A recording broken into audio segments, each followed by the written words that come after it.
నా నియోజకవర్గంలో మళ్ళీ కుయుక్తులు ప్రారంభించాడు జగన్మోహన్ రెడ్డి గారు. ఎప్పుడో 5 సంవత్సరాల క్రితం అమరావతి పెన్షన్ చంద్రబాబు నాయుడు గారు 2,500 రూపాయలు ఇస్తే, నెలకి 2,500 ఇస్తే చాలదని ఎన్నికల ప్రచారంలో ఊదరగొట్టాడు.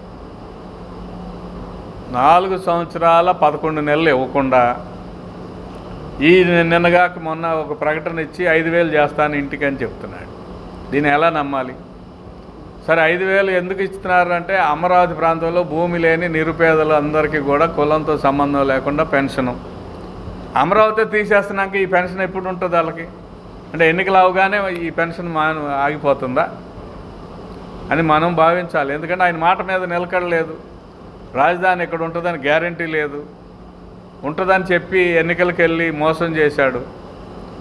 కావున నా సవినైన దళితులందరికీ విజ్ఞప్తి, భూమి లేని నిరుపేదలందరికీ విజ్ఞప్తి ఏమిటంటే, జగన్మోహన్ రెడ్డి నయవంచన మోసాన్ని అర్థం చేసుకోండి.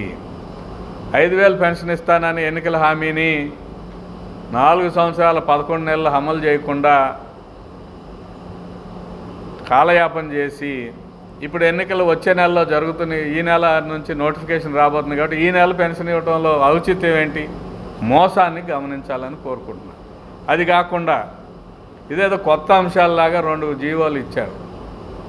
వైద్యపరమైన అంశాలు, ఉచిత వైద్యం, ఉచిత విద్య అనేది. అది చంద్రబాబు నాయుడు గారు CRDAతో ఒప్పందం చేసుకున్న విషయంలో స్పష్టంగా అమరావతి రాజధాని ప్రాంతంలో అందరికీ irrespective of caste, irrespective of land ఉన్నా లేకపోయినా ఆ ప్రాంత ప్రజలందరికీ కూడా ఉచితంగా విద్యకు సంబంధించిన రియంబర్స్మెంటు, సపరేట్గా హెల్త్ కార్డులు ఇచ్చారు. దాన్ని మళ్ళీ కొత్తగా ఇచ్చినట్టుగా భ్రమింపజేస్తున్నాడు. భ్రమల్లోకి లోను కావద్దని నేను చేస్తున్న విజ్ఞప్తి.